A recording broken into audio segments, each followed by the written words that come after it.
nós já estamos conectados aqui com o Marcelo Aro, que é o relator da MP do Auxílio Brasil, que, pelo visto, está aí pendurado também na PEC dos precatórios. Muito boa noite, deputado Marcelo Aro, bem-vindo ao Papo Antagonista.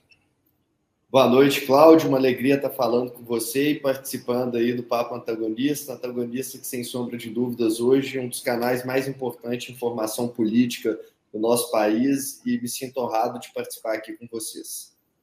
Eu agradeço os elogios, eles não o livrarão da gente pressioná-lo aqui por respostas, tá bom? Claro. Mas eu quero já começar. Primeiro, nós estamos aqui no estúdio, eu estou na companhia do Antônio Timóteo, que é o nosso repórter especializado aqui em economia, que está acompanhando todas as articulações da MP do Auxílio Brasil, de toda a gambiarra que está sendo feita, da PEC dos precatórios também.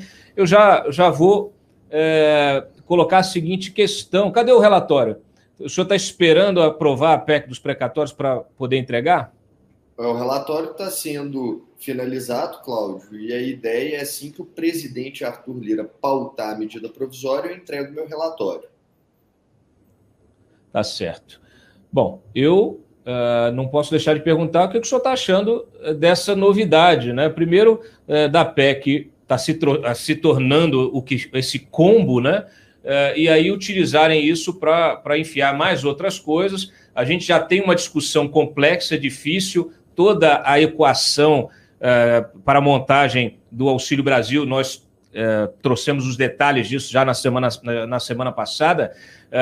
Realmente é uma equação super delicada. Esse tipo de iniciativa dos seus colegas não acaba prejudicando o resultado final para a aprovação de um programa que tem um objetivo social importante no momento em que a fome se alastra pelo país? Bom, Cláudio, para a gente falar sobre a questão orçamentária, é importante a gente contextualizar quem está nos assistindo e entender o que é a medida provisória do Auxílio Brasil, porque senão a gente mistura, né, Auxílio Brasil com PEC dos precatórios, com imposto de renda, com lei de responsabilidade fiscal, enfim, e vira uma salada mista difícil de quem está nos assistindo compreender. Então, se me permite, Cláudio, vou fazer uma introdução aqui explicando um pouco do Auxílio Brasil. Nós temos duas discussões distintas, Cláudio. Uma discussão, ela tange, né, ela é responsável por discutir a implementação de um novo programa social, de assistência social, que modifica o programa Bolsa Família, que esse ano completa 18 anos no nosso país. Então, a primeira discussão ela é meritória. A primeira discussão ela gira em torno da questão programática, conceitual do programa de assistência social. Eu sou relator desta medida provisória que muda a questão conceitual, que implementa um novo programa social no nosso país. Então, eu estou apto aqui, Cláudio, a responder para você qualquer questionamento na questão de mérito, na questão de mudança de concepção deste modelo que nós vamos implementar no Brasil a partir do próximo mês com o Auxílio Brasil. Outra discussão, Cláudio, é a questão orçamentária. É quanto que nós teremos para este novo programa. Hoje, o programa Bolsa Família, ele gasta por ano 34,7 bilhões de reais. Quando a gente transforma o programa em Auxílio Brasil, a mudança de conceito, e se nós tivéssemos o mesmo orçamento, ela já faria todo sentido. Já é uma melhoria, já é um avanço, porque nós mudamos o formato deste programa social. Mas o que está girando em torno aí da discussão na imprensa, dos veículos de comunicação, gira em torno da questão orçamentária. E aí, Cláudio, é importante as pessoas entenderem que eu estava construindo um texto que mudava, sim, essa questão de concepção, mas um texto onde nós teríamos um orçamento, segundo o Ministério da Economia, de 60 bilhões de reais para a implementação do Auxílio Brasil. Então, nós sairíamos desse valor de 34,7 bi para 60 bilhões, que já seria um avanço considerável numa política pública estruturante, permanente, para as pessoas mais vulneráveis, mais pobres que nós temos no nosso país, que estão inclusas aí na faixa de extrema pobreza no nosso país. Desde segunda-feira passada, ou seja, 8 dias atrás, que as coisas mudaram um pouco o rumo aqui em Brasília, quando o presidente Bolsonaro deu a declaração que ele não deixaria ninguém ganhar menos de R$ 400 dos beneficiários. Hoje, o ticket médio, Cláudio, é de R$ 189. Quando o presidente Bolsonaro fala em R$ 400 no mínimo, ele aumenta esse ticket médio para mais de R$ 400, é no mínimo R$ 400.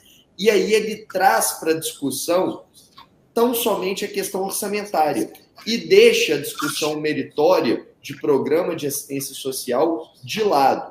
Então, Cláudio, quando a gente vai discutir aqui no programa hoje, nós temos que dividir. Uma discussão é orçamento, outra discussão é um novo programa social implementado no país. Não sei se eu consegui aqui deixar claro essa diferença de debate, porque, por exemplo, quando você me pergunta de PEC dos precatórios e tudo, nós estamos entrando no campo orçamentário.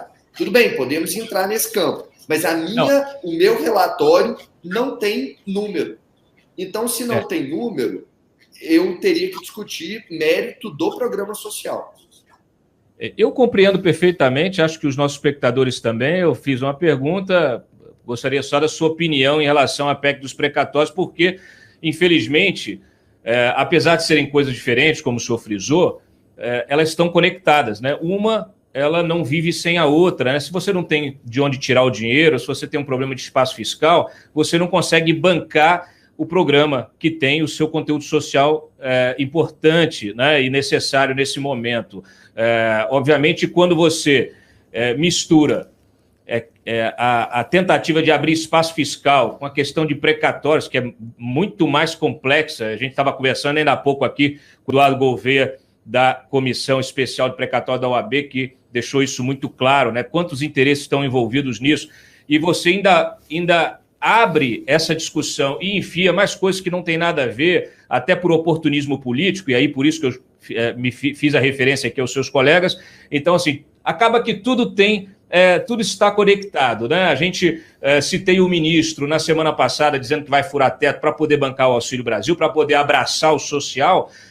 Você hoje já tem aqui um rally especulativo de aumento da Selic amanhã do Copom. Quer dizer, o mercado está nervoso, está esperando um aumento. Esse choque de juros que pretendem dar, ele pode ter uma consequência nefasta para a economia e gerar, inclusive,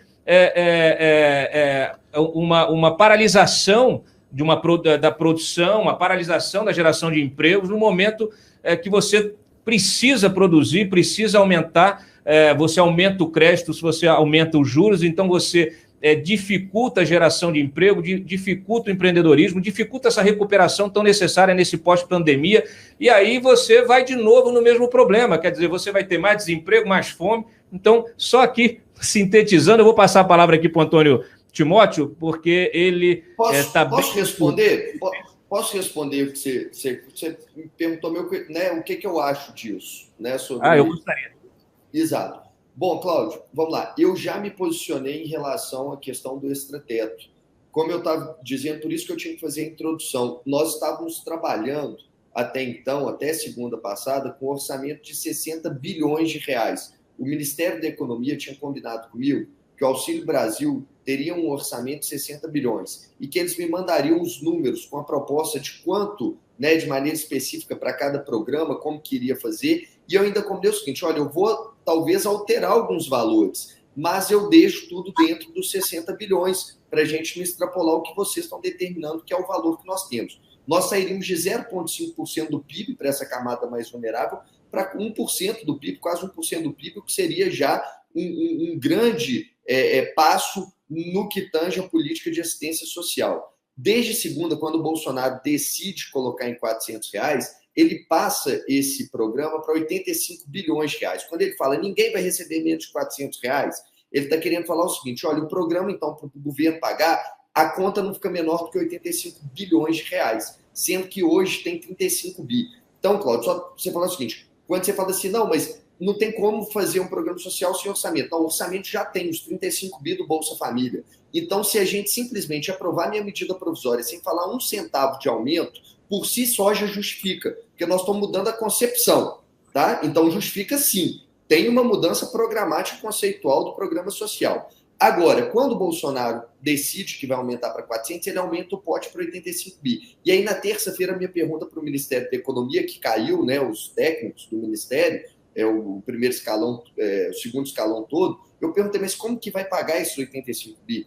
E a primeira resposta que eles me deram, Cláudio, seria 35 bi vai ser da política permanente, que é o que já tem com Bolsa Família. Os outros 50 bilhões nós vamos dividir em 2 auxílios temporários, um de 28 bilhões e o outro de 22 bilhões. O de 22 bilhões vai ser extrateto, o de 28 bilhões dentro do teto. A partir daí, Cláudio, eu já me posicionei, todo mundo sabe minha posição no parlamento e fora dele. Na imprensa eu falei, eu sou contra o auxílio temporário, não acho que é o caminho é auxílio permanente, auxílio temporário não é política de Estado, auxílio temporário é política de governo pensando em eleição. Eu sou a favor, sim, do aumento para 85 bilhões, mas que seja de um auxílio permanente. Em relação a extrapolar o teto, eu também me posicionei contrário, Cláudio, porque acredito eu que a política, governar é a arte de fazer escolha. Então, quando você decide dar para alguém, né, ou seja, dar para a parcela mais vulnerável, que eu acho que é completamente legítimo e defendo isso, mas você tem que apontar de onde você vai tirar. Então, você tira de um lugar para dar para outro. Quando você extrapola o teto, é quando você não conseguiu fazer a sua opção política. Você simplesmente fala, não quero tirar de lugar nenhum, então eu aumento o teto. Eu sou contrário a esse tipo de escolha e me posicionei em relação a isso. Agora, quando você fala assim, Marcelo, mas em relação às emendas, em relação ao fundo eleitoral, no extrateto, eu acho que, repito, tudo que for no extrateto não é bem-vindo. Nós tínhamos que ter tudo dentro do teto. Agora, eu tenho uma posição diferente, sei do posicionamento seu, de alguns jornalistas do antagonista, acho que a emenda parlamentar ela é meritória, né? O parlamentar entende as demandas mais urgentes de municípios que o governo federal não chega. Então, não vejo crime nenhum, né?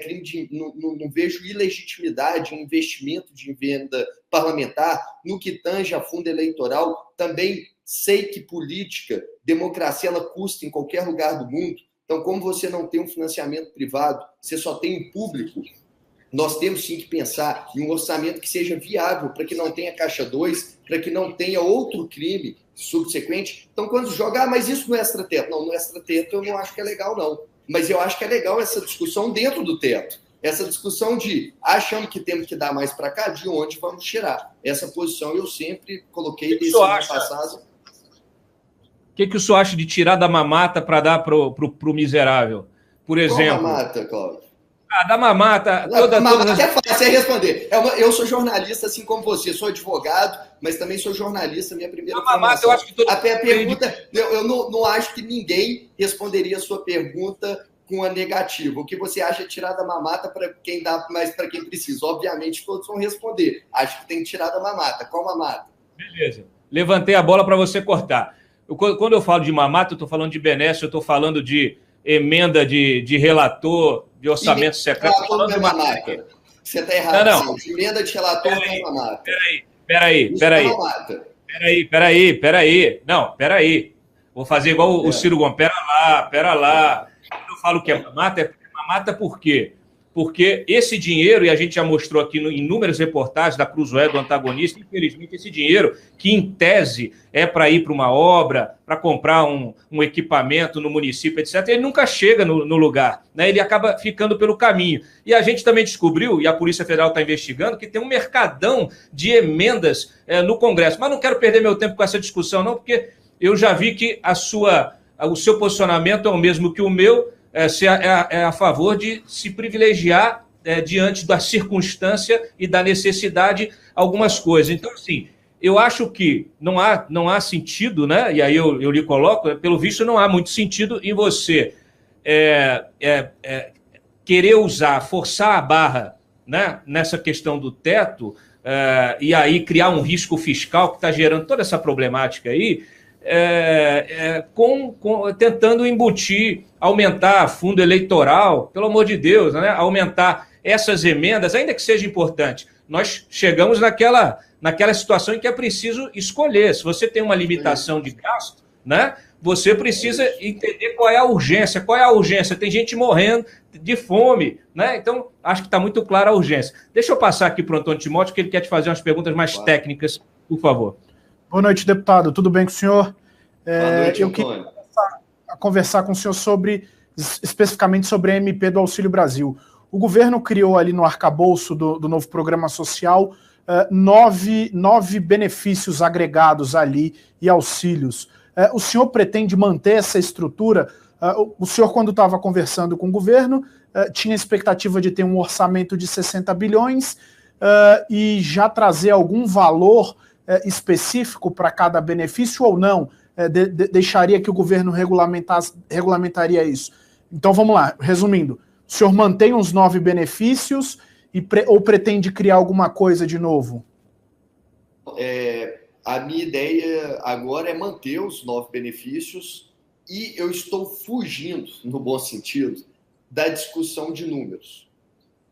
Por que eu estou discutindo? Porque quando a gente traz números, a gente vai discutir orçamento. Se a gente discutir orçamento, a discussão aqui é infinita. Eu estou tentando, no meu relatório, focar na mudança conceitual. Então, a sua pergunta é, os 9 programas que permeiam a cesta básica do Auxílio Brasil, eles permanecem? Sim, eles permanecem. Eu continuo com eles no texto.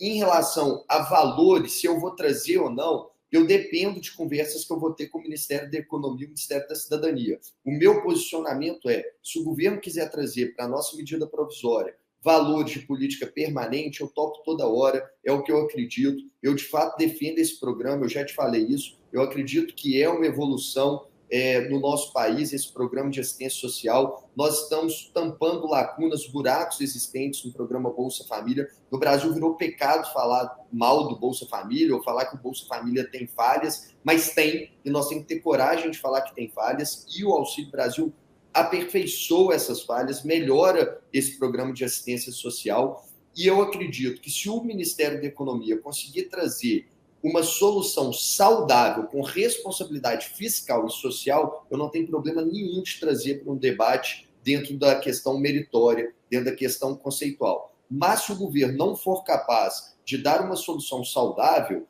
e que com responsabilidade, aí eu vou ficar tão somente na discussão conceitual deste novo programa, porque eu não quero contaminar essa discussão que é tão profunda, tão importante para o país, com interesses eleitoreiros aí, meramente eleitoreiros. Eu não quero contaminar o nosso texto e esse programa com isso. Deputado, tem outro ponto interessante, é que o governo traz 3 programas ali, um de iniciação científica, um de esportes, e havia o interesse de um para bons alunos, não sei se isso está fechado ou não, mas esses programas têm ministérios específicos, né? O Ministério da Ciência e Tecnologia fará o pagamento do eventual incentivo à iniciação científica para quem se destacar nas Olimpíadas de Matemática, nesses programas de conhecimento. O de esporte para quem for bem nos jogos escolares. Agora, vai ter orçamento garantido para isso? O meu ponto é esse. O governo está anunciando um grande programa com orçamentos distintos e isso não está claro. O senhor acha que é meritório criar esses incentivos para esses jovens ou o governo está indo na estratégia errada? Bom, vamos lá. É porque tá mistura de novo. Eu vou responder sem falar de valor. Tá? Em relação à concepção, primeiro, vai ficar tudo dentro do Ministério da Cidadania. Quem faz o pagamento é o Ministério da Cidadania. Tá? Com interlocução, obviamente, com os demais ministérios, até porque o governo, o Poder Executivo, ele é uno, né? Mas quem vai ficar responsável pelo pagamento é o Ministério da Cidadania dentro do cadastro único, né, do Ministério. Então, isso também é um avanço. Em relação, por exemplo, você bonificar quem tem filho de 12 a 17 anos que tem um bom desempenho esportivo, que entrou nos Jogos Escolares Brasileiros, etc. e tal, em relação ao seu filho que é bom em matemática, português, ou seja, esses bônus, eles, se nós não falarmos de orçamento, eles são bem-vindos. Porque, vamos lá, Antônio, se a gente colocar no bolo ali dos 35 bilhões, que é o que nós já temos, nada impede de você começar a colocar bonificação. Você vai ter que mexer em valores. Você dá menos aqui e coloca mais ali. Então, você trazer possibilidades meritórias, onde o cara é bonificado pelo que ele está fazendo para tirar a família dele da condição social que existe hoje, para amanhã ela está fora deste programa social, isso é bem-vindo, mesmo que o orçamento permaneça o mesmo. Porque o programa social não pode ser um fim em si mesmo, ele tem que ser um caminho. né? Ele não pode, vou falar aqui no popular, ele não pode só dar o peixe, ele tem que, além de dar o peixe, ele tem que ensinar a pescar. Então, grande mudança conceitual do Auxílio Brasil para o Bolsa Família é isso. Ele mexe na emoção, ele mexe na motivação do beneficiário em querer sair do programa. E esses auxílios que tem, esses programas que estão no entorno do Auxílio Brasil, como você disse, alguns aí, eles ajudam a pessoa a querer sair. Então, mesmo que a gente continue com o mesmo valor de programa, basta que a gente remaneje dentro do valor que nós temos. E hoje nós temos 34,7 bilhões, que é o que o Bolsa Família gasta. Não sei se eu fui claro e respondi.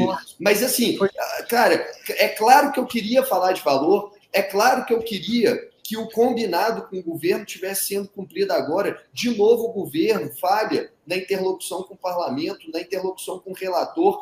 O que nós tínhamos conversado era um orçamento de 60 bilhões. Queria eu agora estar aqui dando a entrevista para vocês, falando, olha, 60 bi, eu deixei ali 40 bi para a cesta básica, né, que é jovens, filhos, pessoas que têm filhos de 0 a 36 meses, composição familiar, extrema pobreza, e vou deixar 20 bi para auxílio esporte, para isso, tanto para auxílio esporte, vamos dar uma bonificação de tanto. Eu queria estar fazendo essa discussão. Mas quando joga o orçamento para 85 bilhões, com auxílio temporário, fora do teto, o que eu vou opinar? Não sou eu. Aí quem tem que dar resposta é o ministro da Economia e o ministro da Cidadania.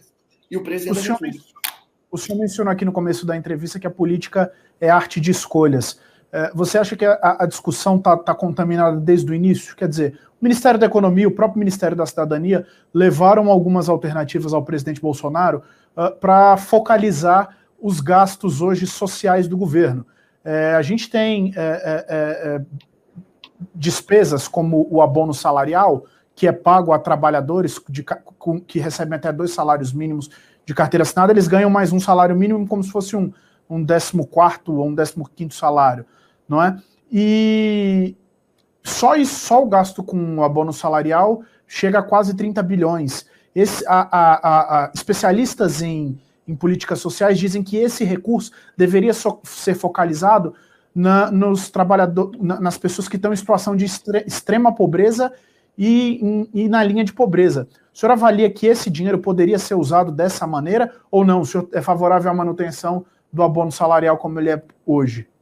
Bom, vamos lá, vamos por partes. Primeiro, você me perguntou se a discussão está contaminada desde o início. Não acho que está contaminada desde o início. Eu acho que a discussão se contaminou na segunda-feira passada, 8 dias atrás. Né? Ali começou uma contaminação que não existia. O Bolsonaro poderia ter tido se a intenção era, de fato, eleitoral, ele teria o benefício eleitoral, porque o programa é bom, o programa muda a vida das pessoas, ele ia ter um retorno, com um orçamento de 60 bilhões, ele ia ter um retorno eleitoral. Agora, de fato, quando começou a extrapolar teto, benefício temporário, etc. e tal, eu acho que contaminou a discussão e, de fato, fica a sensação que o presidente está pensando só nas próximas eleições. Até porque benefício temporário você dá para a pessoa até dezembro do ano que vem, depois você tira. Como é que você faz uma política séria, estruturante, de política de assistência social, em um ano você tirando o benefício? A política estruturante de assistência social, ela demanda tempo,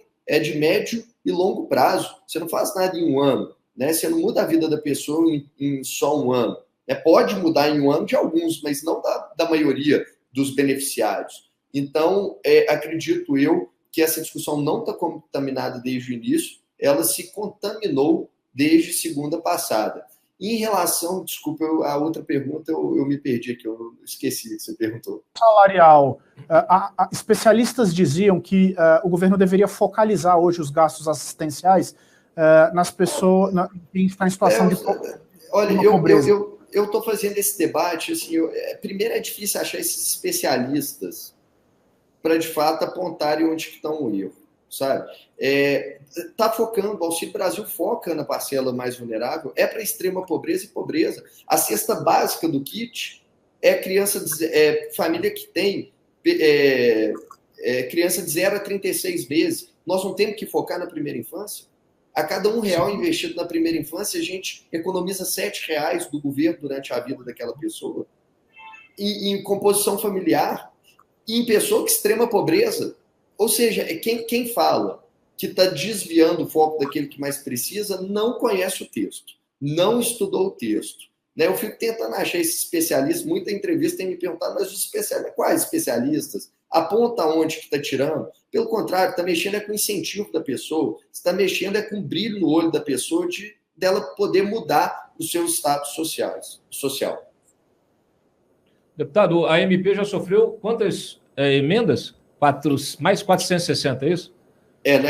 Foram apresentadas mais de 400 emendas.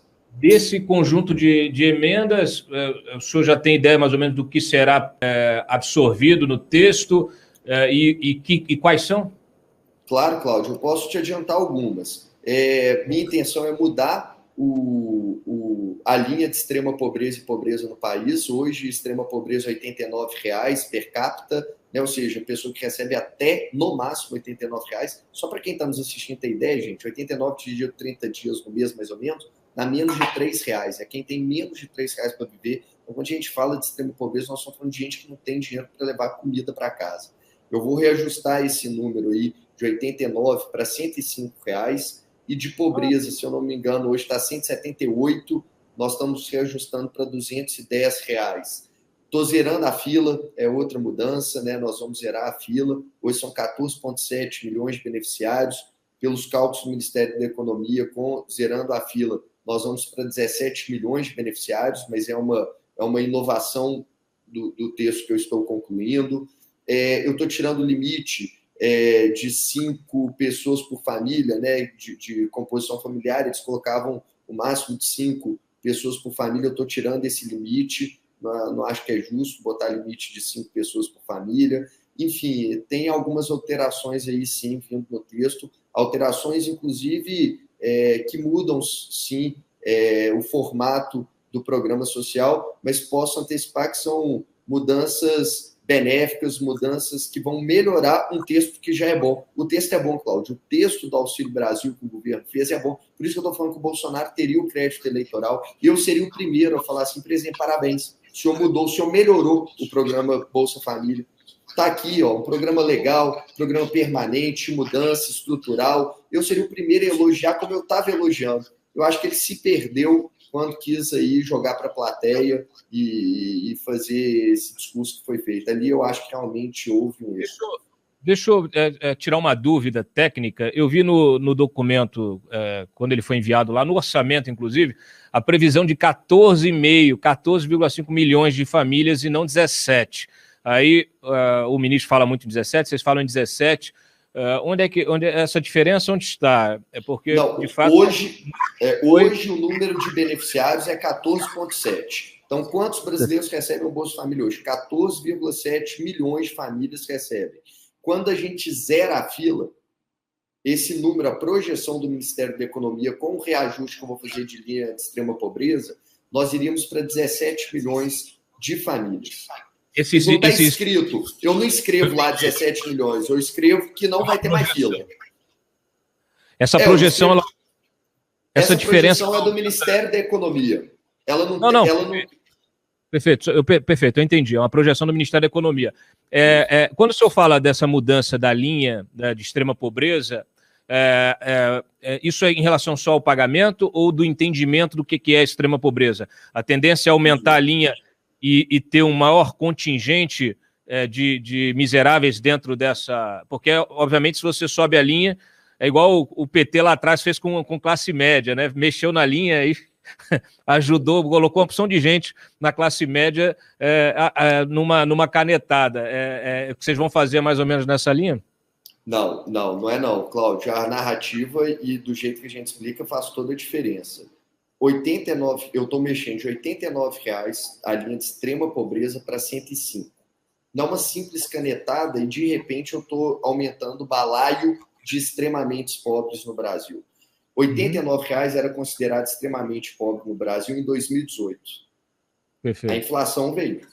Eu estou simplesmente corrigindo a inflação. Eu estou falando o seguinte, olha, tem gente aí que hoje recebe R$ 93,00 e não é considerado extremamente pobre, mas por um erro que não teve uma correção inflacionária, mas ela é extremamente pobre.